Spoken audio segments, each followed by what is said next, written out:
Alani Jones had built a life that looked perfect from the outside. A high-powered career, luxury cars, a sleek penthouse, and a resume that made her parents beam with pride. But inside she felt hollow, trapped by expectations, routine, and the relentless grind of success. One winter morning in Boston, something inside her finally broke. With a single decisive choice, she left it all behind and booked a one-way flight to Barbados, a place that held the scents, colors, and rhythms of her childhood. What awaited her wasn't just an escape, but a journey back to herself. This is the story of how Alani walked away from everything and found who she was truly meant to be.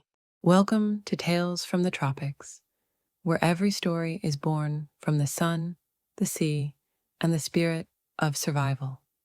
These are fictional tales of love, loss, resilience, and rebirth, inspired by island life and the strength of the human heart. Sit back and journey through the Caribbean, one story at a time. The hum of the Mercedes-Benz was a lie. It was a smooth German-engineered lie that cocooned Alani Jones from the world outside her window, a world blurring into a monochrome streak of concrete and late-winter grime. The phone, cradled in the custom console of the E-Class, buzzed again. Another text from Martin. Not angry, not pleading, just efficient. Asterisk, the Henderson merger documents are on your desk. Don't forget the 8 a.m. with the Singapore team. Your assistant has the dial-in. Asterisk. Alani's perfectly manicured thumb, a shade of crimson called power play, hovered over the button to lower the partition and give her driver the usual instruction. To the office, Charles. The words were ash in her mouth. For 10 years this had been the script. Wake up in the minimalist Brookline penthouse that felt more like a hotel suite than a home. Slip into a sheath dress of navy or black, armor for the corporate battlefield. Slide into the back of this quiet, purring car. Build an empire brick by exhausting brick. She was a vice president of acquisitions at 35, a wunderkind, a success story her Caribbean immigrant parents still marveled at with a mixture of pride and confusion. And she was so empty. The feeling wasn't new, but this morning it was a physical weight, a lodestone in her chest, pulling her down through the buttery leather seats. She looked at her reflection in the darkened window, the sharp cheekbones, the hair straightened into a severe chic bob, the eyes that had forgotten how to sparkle. She saw a ghost in a $2,000 suit. Her phone buzzed again. This time it was her mother, Yvette. The screen showed a photo of them from years ago, laughing in her mother's sun-drenched kitchen, the smell of frying plantain and cinnamon clinging to the air. A lifetime ago. She didn't answer. Instead, her thumb moved to her personal tablet. With a few swift, terrifying taps, she booked a one-way ticket. Not to a spa. Not to Paris. To somewhere that existed in her memory like a faded, beautiful dream. Charles, she said, her voice surprisingly steady as the partition slid down. Logan Airport. International Terminal. If he was surprised, he didn't show it. Yes, Miss Jones. 2 hours later she was at the terminal, her single carry-on, a soft, worn leather duffel she hadn't used in a decade, a stark contrast to the structured Louis Vuitton luggage rolling past. She had texted Martin a single devastating sentence. Asterisk, I can't do this anymore. Don't wait for me. Asterisk, she turned off her work phone, dropping it into a trash bin with a final, symbolic clatter. Her personal phone she kept, a lone tether to a world she was fleeing. The flight to Barbados was a 5-hour limbo. She dozed fitfully, the drone of the engines a dull echo of the Mercedes hum. But as the plane began its descent, something shifted. The captain's voice came over the intercom, pointing out the window. Alani looked and her breath caught. Below was not the gray soup of a Boston winter, but a breathtaking canvas of impossible blues. The sea was a turquoise jewel, shading to sapphire in the deep, fringed by waves that crested in lines of pure white lace against the coral reefs. The land itself was a vibrant, living green, dotted with roofs of coral stone and terracotta. The moment the plane doors opened, the Boston chill was replaced by a wall of warmth. But it wasn't just heat, it was a living, breathing embrace. The air was thick with smells, the salty tang of the ocean, the sweet, heady perfume of frangipani, and underneath it all, the earthy scent of sun-baked soil and rain-damp vegetation. It was a scent from her childhood, a scent of happiness. She breathed it in and for the first time in years her lungs felt full. The taxi that took her from Grantley Adams International was a world away from Charles's Mercedes. It was a slightly battered, cheerful blue Toyota Hiace, its seats cracked with age but clean. The driver, a large man with a laugh that seemed to start in his belly, introduced himself as Winston. "Where to, darlin'?" he boomed, his Bajan accent a melodic lilt. "A small guest house in Bathsheba," she said, reading the name from her tablet. "The CU Guest House. Ah, on de coast. Good choice. No big hotels, dear. Just de ocean and de good people." The drive was a sensory avalanche. They left the relative flatness of the south and climbed into the hills of St. Joseph. The road, the ABC highway, was smooth at first, but soon became a winding, narrow ribbon that hugged the cliffs.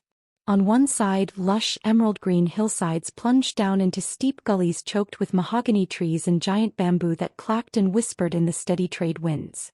On the other side, breathtaking vistas of the Atlantic Ocean unfolded, a relentless, powerful expanse of deep blue, its waves crashing against dark volcanic rocks in explosions of white spray. The sounds were a symphony. The constant rustle of cane fields, the chirping of unseen tree frogs, the call of birds with names she'd forgotten. Winston's radio played a steady stream of soca and reggae, the bass line a thrumming heartbeat beneath the island's noises.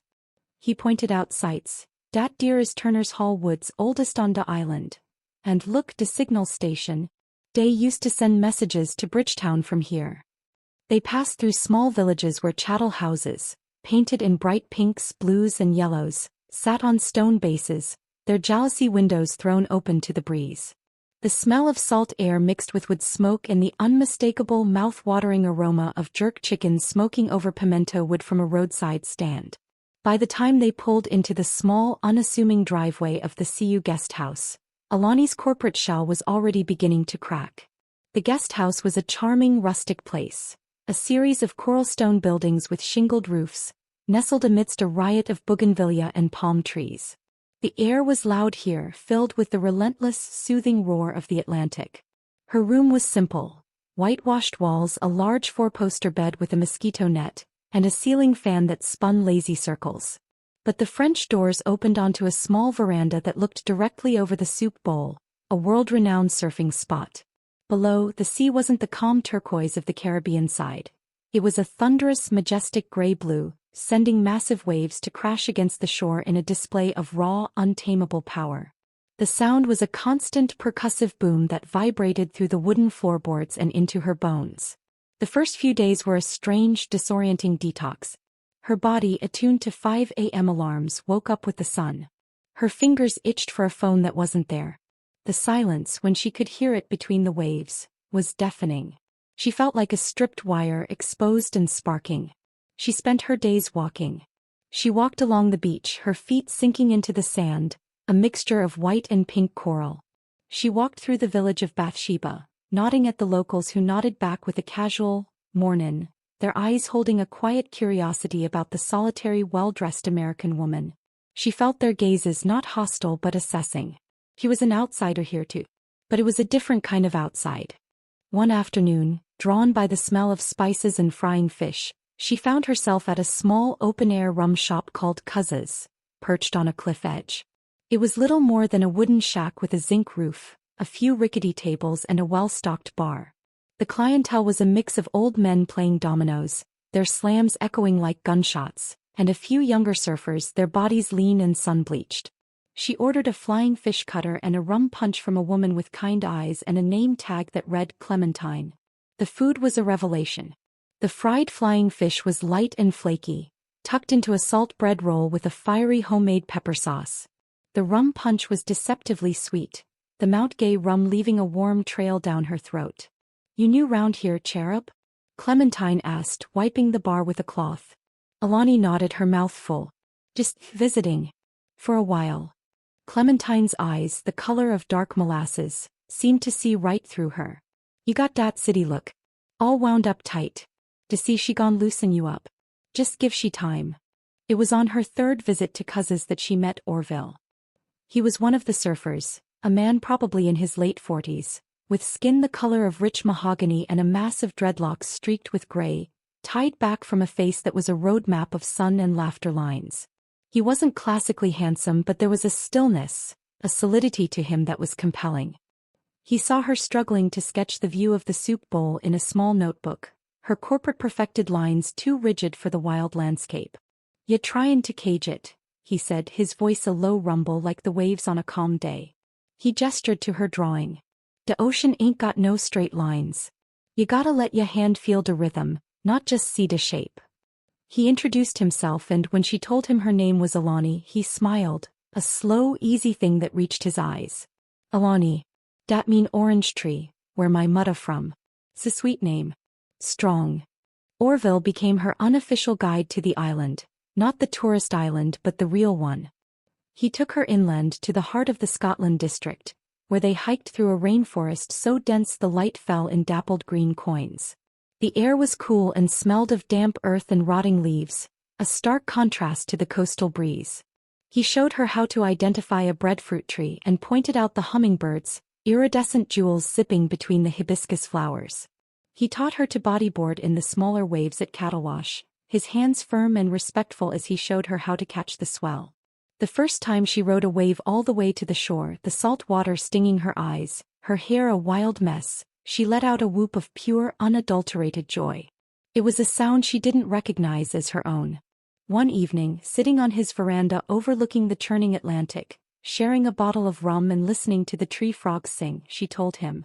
She told him about Martin, the merger, the Mercedes, the soul-crushing emptiness of a life built on a foundation of should. Orville listened not as a therapist, not as a judge, but as a man who understood the land and the sea. When she finished, tears she hadn't known she was crying mixing with the salt spray on her cheeks. He was silent for a long time. "Back, dear," he said finally, nodding toward the north, towards everything she'd left. "Dey tell ya dat ya is what ya have. De car, de job, de title. Dey give ya a name and tell ya dat is who ya are." He looked at her, his gaze steady. "But out here under dis moon wid de sea as ya witness, ya have to find ya own name. De one ya heart answers to." The words settled deep inside her, a truth she had always known but had been too busy to hear. Weeks melted into a month. The sharp, anxious woman began to soften, her edges smoothed by the sun, the sea, and the slow, deliberate pace of island life. She started helping Clementine at the rum shop a few days a week, not for money but for the camaraderie. She learned to make a proper cuckoo and to dance to a spouge beat, her hips learning a rhythm her body had always known but her mind had suppressed. She let her hair go natural, her tight curls springing free, a crown she had once chemically flattened. She traded her sheath dresses for simple cotton sundresses and worn shorts. The power play, nail polish chipped away and wasn't replaced. One day she took a local bus, a vibrant packed ZR van with soca music blasting into Bridgetown. She needed to use the internet at a cafe. Hesitantly, she logged into her personal email. There were hundreds of messages. Panicked ones from colleagues. Worried ones from her mother. A long, formal, and finally resigned one from Martin, ending their relationship and discussing the logistics of her possessions. And then there was one from a headhunter. CO position. A monumental opportunity. The salary was astronomical. The power immense. The old Alani would have salivated. She stared at the screen, the hum of the cafe's computer a pale imitation of the ocean's roar in her memory. She could almost smell the frangipani, feel the trade winds on her skin, hear Orville's laughter and Clementine's wise counsel. She thought of the woman on that plane, a ghost in a suit, and the woman she was now, who woke up with the sun and whose heart felt as vast as the sea. She closed the email. She didn't reply. Walking out of the cafe, the Bridgetown sun warm on her bare shoulders, she felt a profound sense of peace. The heartbreak was real. The life she'd built was in ruins. But from those ruins something new was rising. Something that was truly, finally her.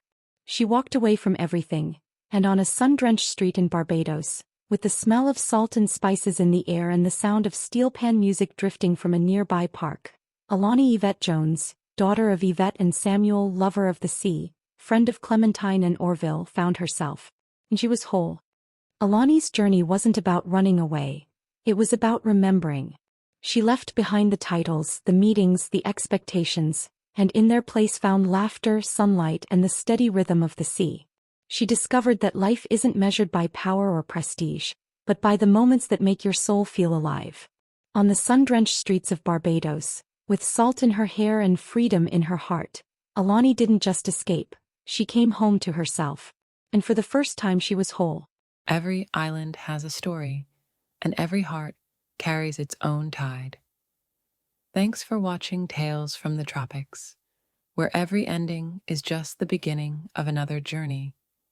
Don't forget to like, comment, subscribe, and share the story if it moved you. Until next time, keep your spirit strong and your heart open to the magic of the islands.